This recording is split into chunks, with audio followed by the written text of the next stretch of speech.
Alrighty, ladies and gentlemen, we are live once again. Come on in a little bit closer.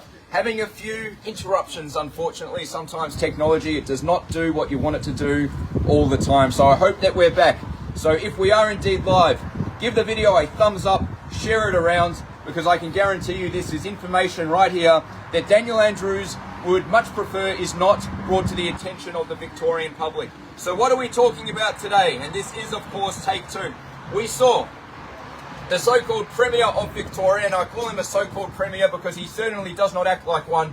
He referred to an array of minor parties as Nazis. That's right. Now, this was in reference to certain parties that the Liberals are preferencing before Labor. Now, what do we know about this Premier, his colleagues and people like them? They've used this disgusting term Nazi time and time again in order to trash the very legitimate concerns of people who have, of course, protested against the government in relation to the draconian lockdowns. If you remember back to the tradie protests, when the tradies took to the seats in opposition to John Setka and the mandates, what were they labelled? They were labelled as Nazis, even though they were just regular people, regular workers who were simply standing up against a corrupt government. And of course, we saw this disgusting term used time and time again against the protesters out on the street. Regular people, families, doctors, people who had lost their jobs, people who had lost their businesses. They were kicked in at their lowest moments by this disgusting Premier called Daniel Andrews and his colleagues, and we're simply not going to take it. We're going to call it out for what it is. Now, Daniel Andrews has made this reference, and we know that he's referring to good-hearted people like you and I when he referred to these minor parties as Nazis, and also made a comment that we are not welcome in Victoria. So what I have here today is an array of facts about the early stages of Nazi Germany, and I put the question forward to each and every single one of you at home watching this broadcast, whether or not you think Daniel Andrews ticks the boxes of certain events that happened during the 30s over there in Europe. So let's get started. So we're talking about Nazi Germany.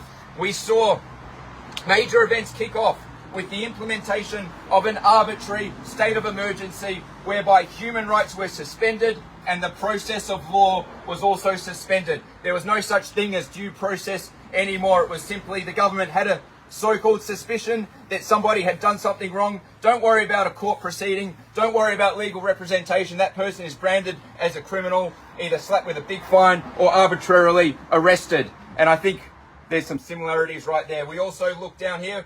We saw the implementation of a police state, and beatings in the street became a regular occurrence. Is this starting to sound familiar, ladies and gentlemen? Yeah, like Melbourne. We also saw, of course, in Nazi Germany that a single group of people were subject to extreme and harsh discrimination.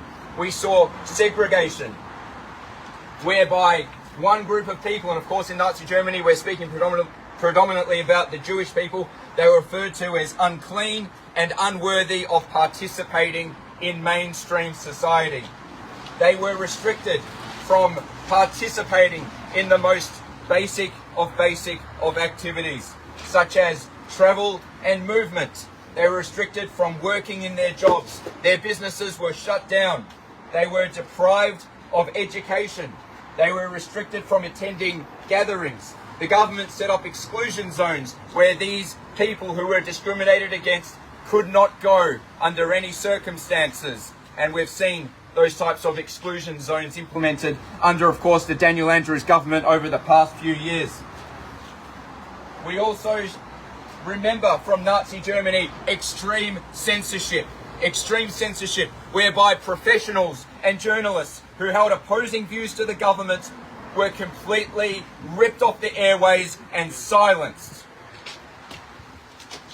We also saw people in key professions shut down, such as doctors, lawyers, and those who were serving in the military were kicked out. So this is simply a matter of fact. Do you think that what I have just mentioned is reminiscent of what transpired in Victoria over the past few years? Do you think so? So let's come up, let's have a look at the top here.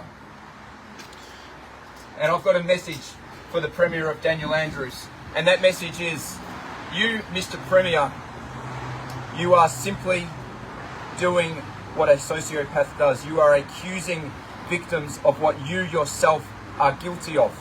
So hear me loud and clear, Daniel Andrews. It is you. You are the human rights abuser. You are the Nazi. And you are the one who is no longer welcome in Victoria. Yeah.